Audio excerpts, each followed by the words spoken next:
ವಿಚಾರ ಮಾಡು ನೋಡೋಣ. ರಾಜಾಜ್ಞೆ. ಹ್ಮ್. ಓ ಕಪಿವೀರ, ಯಾವ ದೇಶದಿಂದ ಬಂದೆ ವೀರ ಕಪಿರಾಯ.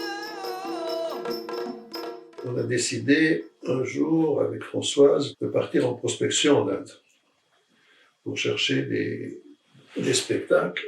Et on avait un ami qui était journaliste, le Suresh Awasthi, qui était à Delhi, et qui nous a dit, écoutez, je vais vous amener voir quelques spectacles, des amis, etc. Donc voilà, on va prendre le train, et on arrive dans le Karnataka, et là il nous amène chez un de ses amis qui était journaliste aussi, le Upadhyaya. C'était la saison des moissons. Donc après les moissons, la nuit, on va, et puis il y avait une scène avec un spectacle de Yakshagana. Très beau.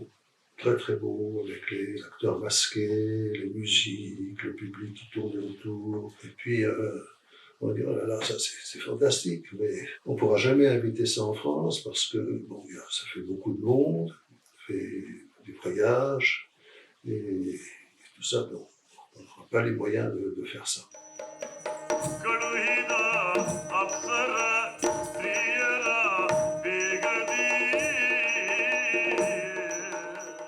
Alors il dit, bon, ben, c'est dommage parce que le même spectacle existait en marionnette.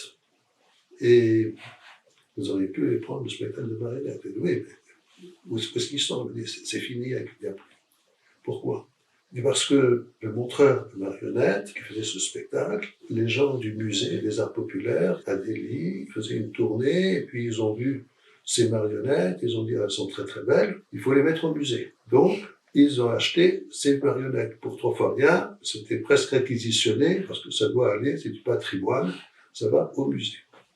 Et donc il a vu ces marionnettes, il ne peut plus jouer. Bon, mais est-ce qu'il peut nous raconter ça? Est-ce qu'on peut le voir au village, là, il était 4 heures du matin? On dit, bon, il y a cette saison, personne ne dort, on va y aller. Et on y va, Françoise et moi, avec Upadhyaya. Et on voit ce vieux monsieur qui était là. Il dit, mais bon, ils ont pris tes marionnettes. Parce que c'est toi qui les fais, de père en fils, c'est une tradition dans la famille de faire ces marionnettes. Pourquoi est-ce que tu ne les refais pas? Il dit, parce que je dois gagner ma vie, j'ai mes enfants, et donc je suis facteur, je travaille à la poste. J'ai mon salaire, je n'ai pas le temps de refaire des marionnettes. Il dit, bon, combien de temps il te faut pour refaire ton jeu de marionnettes? Il dit, bon, il faut au moins 6 mois. Bon. Combien tu gagnes? Un mois à la poste. Et il nous dit son salaire, vraiment 3 fois rien.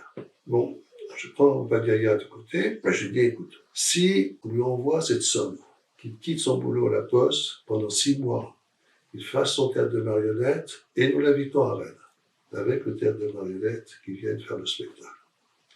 Est-ce que tu pourras t'en occuper? Il me dit, oui, oui, bien sûr. Bien sûr, ce sera très très bien. Et donc, on fait ça avec Upadhyaya, et 6 mois plus tard, arrive la troupe avec son jeu de marionnettes et on est présenté à Rennes. Jaya Jaya Jaya Jaya Jaya Raghava. Jaya Jaya Jaya Jaya Jaya Raghava. Jaya Raghava, Sri Jaya Raghava. Jaya Raghava, Sri Jaya Raghava. Jaya Jaya Jaya Jaya Jaya Jaya Jaya Jaya Jaya Jaya Jaya Jaya Jaya Raghava. Et c'était tellement beau, on l'a gardé, on l'a prolongé, et on est resté donc fidèle à Gargamat. Il y avait son fils qui jouait avec lui, tout jeune, et puis on les a invités une 2e fois, puis une 3e fois, puis après à Paris, quand il est à Paris, etc.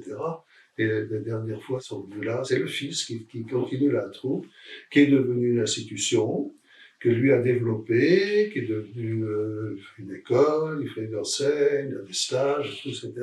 Mais ce qui est important, c'est que quand ils sont rentrés la première fois, Upadhyaya, il a fait un article dans le journal du coin en disant cette troupe a été à Paris.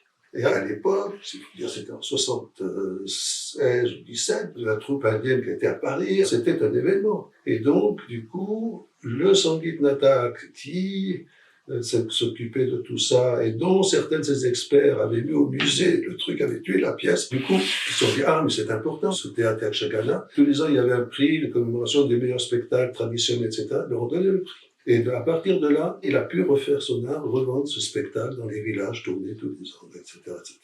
Et donc c'est la renaissance de ce théâtre de Yakshagana.